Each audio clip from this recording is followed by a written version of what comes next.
Handsum Gambler, one goal, clean sweep, going 5 for 5 every UFC card. I am the Handsum Gambler.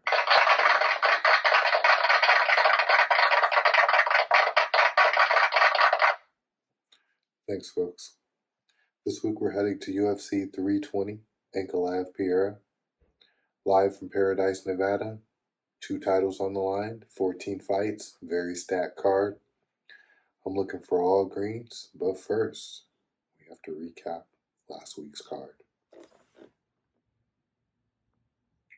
Last week's card was UFC Fight Night 260.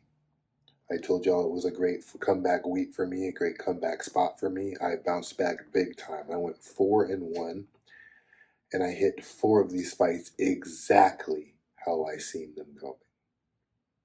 Let's jump into the recap and talk about it. I had Luma Lukbumi over Alexia Dayanara.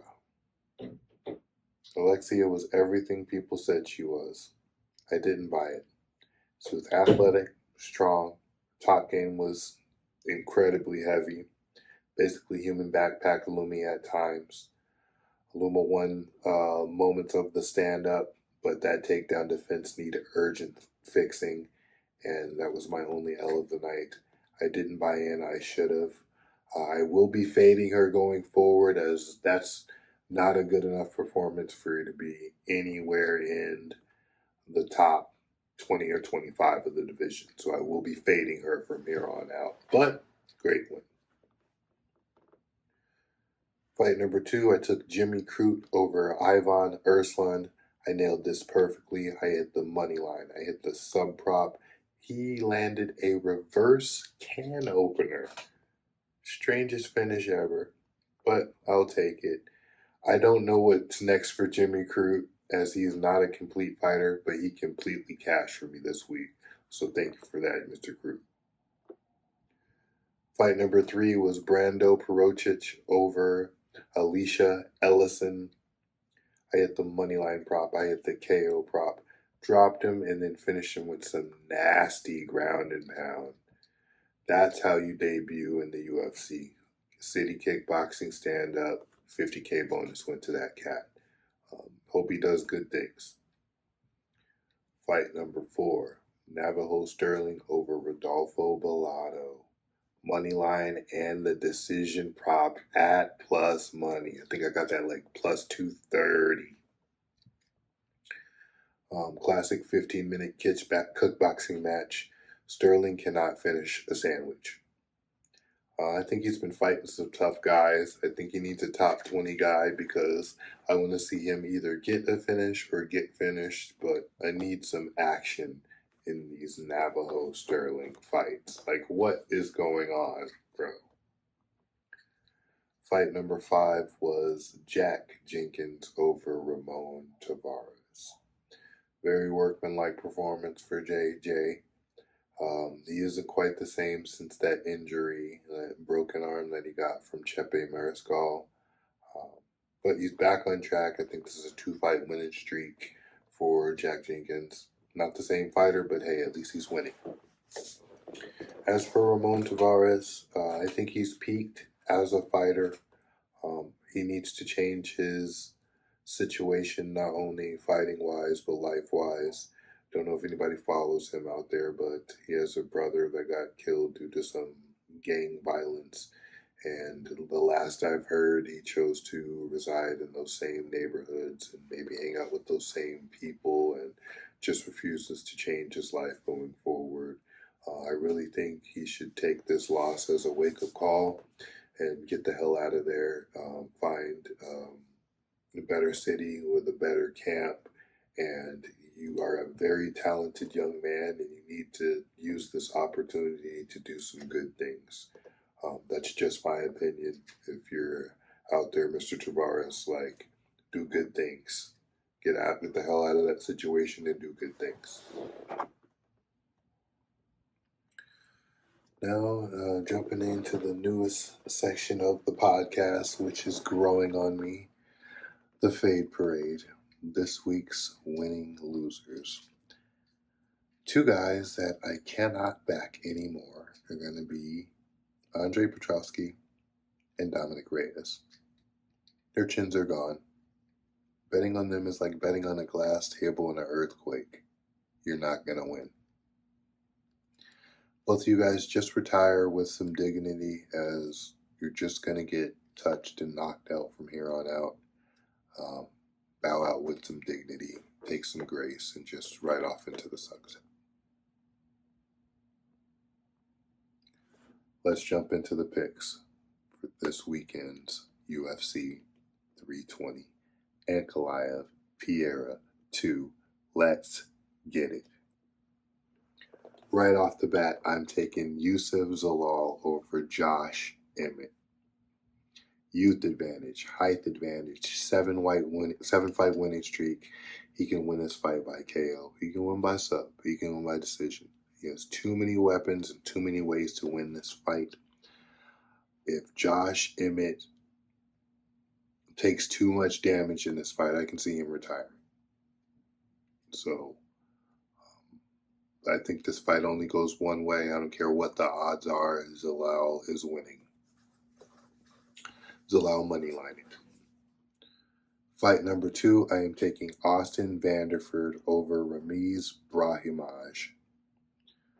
Longer, better wrestling game, never been subbed. This is key, as this is Brahimaj's number 1 key to victories, to be a sub. He's taking on a guy that's never been subbed. I don't think that he can sub Vanderford. Also, Brahimaj has never won a decision in his career. Even outside of the UFC, he's never won a decision. So I feel like the play is Austin Vanderford, money line. Nail it. Fight number 3, I am taking Edmund Shabazian over Andre Muniz. Muniz is washed. Edmund is younger, he's longer, he's fresher. Muniz has been KO'd 6 times in his career, and I think this is the 7th. Shabazian looked very good against a equal to maybe even better grappler at times, at least a better wrestler, Andre Petrosky. So I think Shabazian should have an easy time. Shabazian moneyline, Shabazian knockout prop. I'm taking both of those. Lock it in. Fight number 4, I am taking Macy Chiasson over Yana Santos. Taller, longer, dangerous grappler. Yana got dominated by a 39-year-old Miesha Tate in that 3rd round. If that would have been a 5-round fight, she would have lost. Macy is a much more dangerous all-around fighter with the hands and especially with the grappling. I am making a plays on Chiasson moneyline and Chiasson submission prop. Lock it in. And this is the upset of the night, folks. Like I said, 5 for 5 every UFC card. We're going for it. Upset of the night, Khalil Roundtree over Yuri Prohaska. Yuri has the volume, but Khalil has the accuracy, the more dangerous as far as power. He gets more knockdowns. I feel like if anybody wins this fight by knockout, it's going to be Khalil Roundtree. Now, Yuri may win a decision via volume, but I see this as Khalil wins money line, Khalil wins knockout, Khalil wins a decision, as he's going to land the more decisive shots. He's going to land the more knockdowns, more power shots, and then that's going to beat the value. Khalil Roundtree money line, Khalil Roundtree,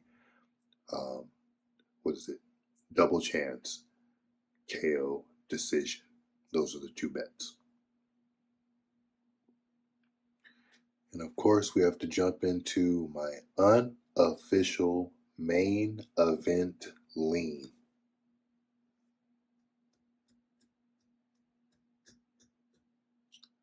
This week,